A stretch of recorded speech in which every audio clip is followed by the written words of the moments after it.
Now to talk to us about the auto sector, we are joined by Vicky Melbourne, Senior Director and Head of Industrial Southeast Asia and Australia, Fitch Ratings, who's joining us from Sydney. Vicky, thanks so much for being with us on NDTV Profit. You've come out with a report on Indian auto sector, and you're saying in 2017 you're expecting auto sales to be within the range of 7 to 9%. Given the base and the growth in the last 6 months has been pretty high. Last 6 months, you've done a growth of 12.3% or thereabouts. What is leading to this optimism that growth will continue to be strong? Thanks. That's right. So we came out with a report earlier this week where we're saying that the sector outlook for the sector is stable. As you've highlighted, we expect sort of passenger vehicle sales to increase 7 to 9%.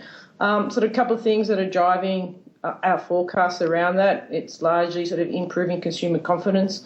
There's also new model launches, which we think will have a positive impact. And thirdly, as well, sort of just the lifting of the ban in terms of the sale of diesel cars in Delhi. We think all of those will have all a positive impact in terms of passenger vehicle sales. Right, but near term, we've had this impact of demonetization, a cash crunch.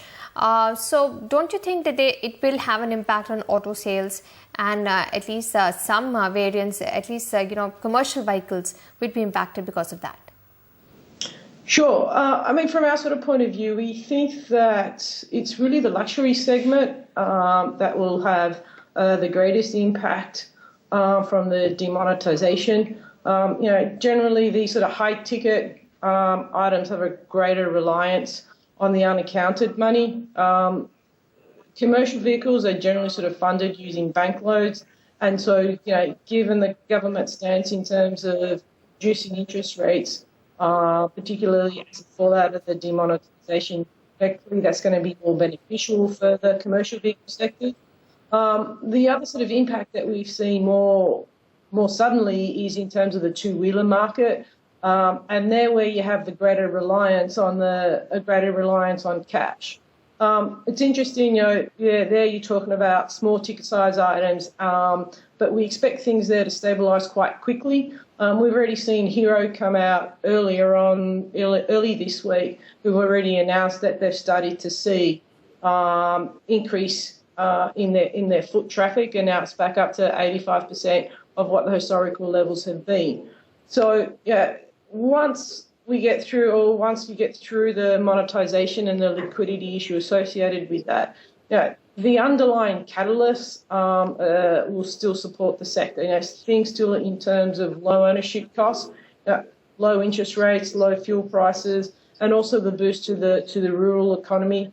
Government pay hikes, also the good monsoons and the healthy infrastructure spending, all those we believe will be more fundamental in terms of supporting commercial vehicle sales. So what kind of growth rate do you think the two-wheeler makers will be able to manage next year? Given that exports for some of the two-wheeler makers have been a sore point this year, will that be a drag as well? Sorry, can you repeat the second part of the question? What are your expectations of two-wheeler exports, and overall, what kind of growth are you expecting from two-wheeler makers? We certainly think that sort of as I said, the underlying sort of catalyst for the two-wheelers is still sort of supportive. We haven't actually put a specific figure in terms of the two-wheel growth. Right. And what about the commercial vehicles? The heavy commercial vehicle sales somewhat have hit a snag. There was some, postponement of purchases because people wanted more clarity on the GST, the goods and services tax. So this year, the heavy vehicles were slightly slower in their sales. What is the outlook for the commercial vehicle space? And do you think the lighter commercial vehicles will see better sales, because you need the last mile connectivity if GST does come through?